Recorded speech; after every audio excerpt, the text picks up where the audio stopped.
Alam mo, Dayan, maraming mga pagbabago sa katawan at damdamin na nararanasan ng isang babae tuwing sila ay nabubuntis o nagdadalang tao. Minsan, ang mga hormonal changes at physical discomfort ay maaaring magdulot ng mga mental health challenges tulad ng anxiety at depression.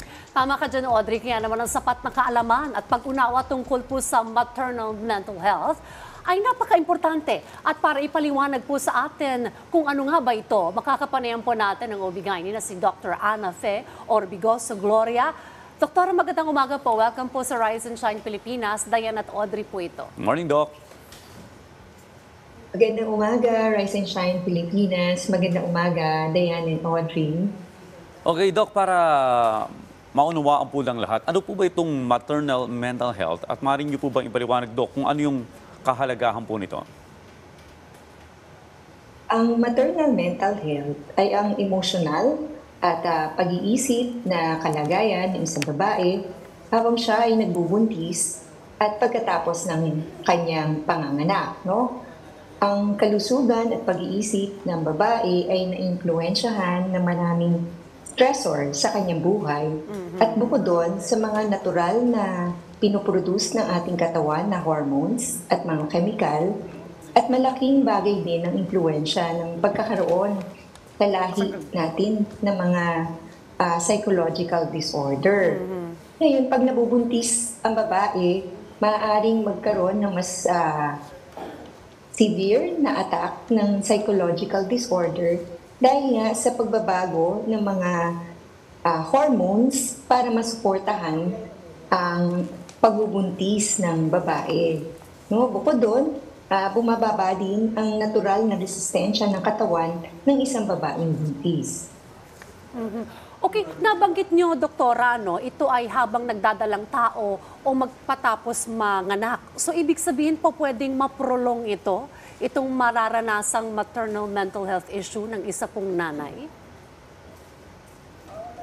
Oo, no? Pagkatapos ng panganganak, meron tayong mga tinatawag na postpartum blues, no? Yung postpartum blues ay maaaring isang emosyonal na sitwasyon kung nag-iiba-iba ang kanilang pakiramdam, minsan malungkot, minsan masaya, sumpungin, minsan sobrang kain, hindi nakakain, no? At hindi makafocus. Pero ito ay panandalian lamang. Kadalasan, wala pang 2 linggo ito naglalast at lumalabas ito mga 2 o 3 araw pagkatapos ng panganganak at nawawala na rin siya. Bumabalik sa normal ang pag-iisip at emosyonal ng babae. Eh na nga, naalala ko, no, kapag may mga napapansin akong buntis, minsan moody daw eh.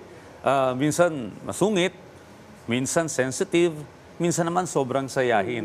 Pero doktora, ano po ba yung mga senyales o sintomas na dapat bantayan ng mga nanay na maaaring magdudulot ng negatibong epekto sa kanilang emosyonal na kalusugan? Okay. Ang madalas na pinag-iisip kasi ng mga buntis, no, is yung kalusugan ng kanilang pinagdadalang tao. Normal ba yan?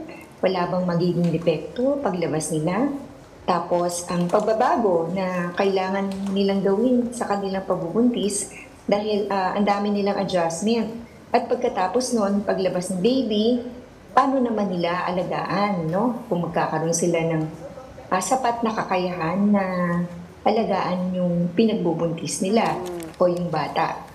Pagkatapos nga, nagkakaroon tayo ng postpartum blues at kailangan siguro kapag makikita natin na sumusobra na ang nararamdaman ng mga ina tulad ng hindi na sila makapokus o makakonsentrate kahit sa panonood lamang ng TV, hindi nila ma-focus yung sarili nila, nasosobrahan na sila ng kain o hindi sila makakain, hindi makatulog, or kaya sobrang-sobra ang tulog, at halos hindi na makafunction sa maghapon. No?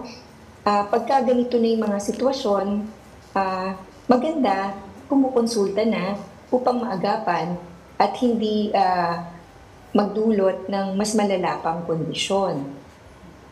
Alright, doktora, ano kaya yung mga pamamaraan o mga maaring gawin ng isang nanay para mapanatiling malusog yung kanyang maternal mental health, doktor? Habang tayo buntis, napaka-importante na meron din tayong tinatawag na me time, no? Yung aalagaan natin ng ating sarili, kakain ng masustansyang pagkain, merong adequate rest and sleep, at saka meron din tayong ehersisyo at mga gawain na nakaka-relax sa ating katawan. Maganda dito ay kunyari, nagbabasa tayo ng libro para sa dagdag na kaalaman tungkol sa ating kondisyon, no? Babawasan din dapat ang social media para hindi masyadong nape-pressure sa mga nakalagay na inputs dun sa social media. Maganda rin na sana umaattend tayo ng mga prenatal classes o kaya breastfeeding classes, no? Karamihan sa mga ospital, merong mga ganito na binibigay na libre. At maganda, syempre, merong suporta ng ating asawa o ng ating partner, ng ating pamilya, at meron tayong magandang support system sa ating mga friends na maaari nating makausap o matakbuhan sa mga concerns natin tungkol sa ating pinagbubuntis. Well, Doktora, madagdag ko lamang itong katanungan ito, no?